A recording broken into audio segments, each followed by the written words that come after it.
एक बार एक राजा ने अपने राज्य के सबसे कुशल कारीगर को महल में बुलाया। राजा कारीगर की कला से बहुत प्रभावित था। उसने कारीगर को दरबार में बुलाया और कहा, तुम हमारे लिए राज्य का सबसे सुंदर महल बनाओ। हमारे पास धन को कोई कमी नहीं है, तुम जितना धन मांगोगे उतना तुम्हें मिलेगा। कारीगर कुशल तो था, लेकिन उसे अपनी कला का घमंड आ चुका था। सब जगह से अपने काम की तारीफ सुनकर अब उसके मन में कामचोरी और आलस्य की प्रवृत्ति आ चुकी थी।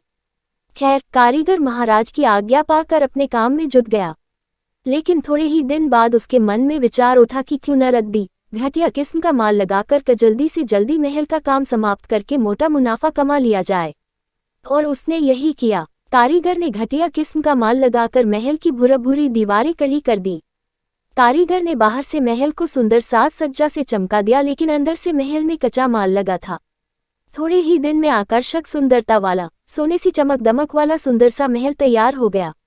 महल खड़ा करने के बाद कारीगर राजा की सेवा में पहुंचा और राजा को महल के बनने की सूचना दी। राजा अगले ही दिन महल का निरीक्षण करने के लिए पहुंचे। महल को देख राजा बहुत ही प्रभावित हुए। महल बहुत ही आकर्षक और सुंदर लग रहा था।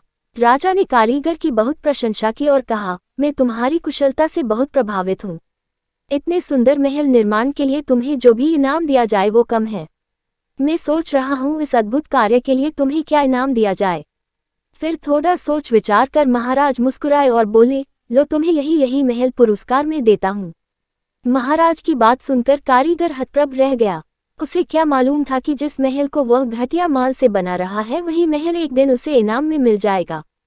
राजा महल का निरीक्षण कर और महल को कारीगर को इनाम में देकर चले गए।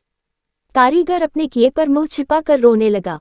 इनाम के लालच में कारीगर का बनाया गया खोखला महल उसी के हत्थे चढ़ गया।